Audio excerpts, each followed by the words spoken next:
Bonsoir. Ce soir, c'est Mamé qui raconte l'histoire de Têtu comme une mule. L'école d'Orangeville possédait l'une des meilleures équipes de football du pays des animaux. Et son capitaine était très heureux. Jusqu'au jour où Lily la mule rejoignit son équipe. Lily et sa famille venaient d'emménager à Orangeville. Ses parents avaient rejoint la caserne des pompiers. Avant, Lily vivait à Muleville. Rien d'étonnant à cela, Lily est une mule. Les mules sont très gentilles, mais aussi très têtues.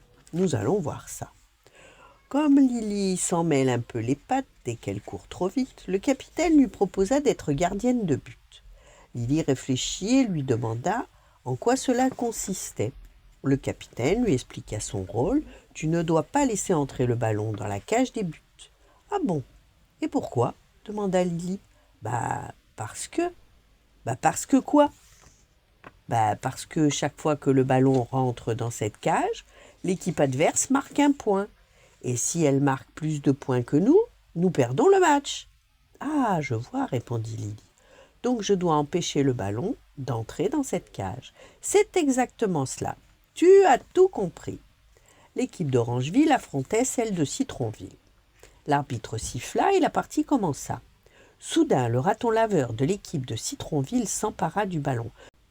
Il courut à toute vitesse et lance le ballon vers la cage que Lily protégeait.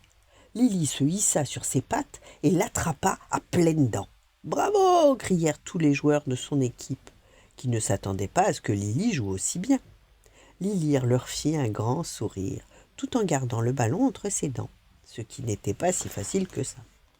Ses camarades attendaient qu'elle leur renvoie, mais elle s'assit devant les buts et le garda entre ses dents. « Lily, tu dois nous lancer le ballon !» cria le capitaine. Lily fit non de la tête. « Lily, rends ce ballon !» insista le capitaine. Lily n'était pas du tout d'accord, et elle tourna le dos.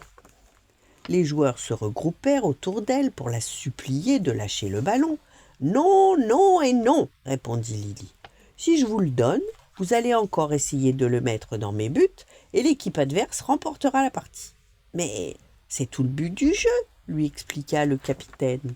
« Eh bien, c'est idiot, » répondit Lily. « Je l'ai attrapé, maintenant je le garde. » L'équipe s'impatientait, il s'approchait du capitaine de l'équipe d'Orangeville. « Alors, on continue la partie, oui ou non ?» demanda-t-il en trépignant. « C'est que Lily est très têtue. Elle ne veut pas nous rendre le ballon, » lui répondit le capitaine. L'arbitre alla voir Lily et lui dit en levant la tête « Oh là là, tu as vu le bel oiseau qui passe dans le ciel ?» Distraite, Lily leva les yeux et l'arbitre en profita pour lui reprendre le ballon. « Il n'y a pas d'oiseau, » protesta Lily. « Si, mentit l'arbitre qui remit le ballon au capitaine. « Bon, on continue la partie maintenant ?» Le jeu reprit enfin. Tout le monde craignait que Lily ne s'empare du ballon et à cause de ça, l'équipe de Citronville n'osait pas s'approcher d'elle.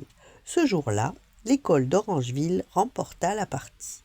Mais l'arbitre n'était pas content. On ne pouvait pas continuer comme ça. Le capitaine proposa à Lily de rejoindre l'équipe de basket.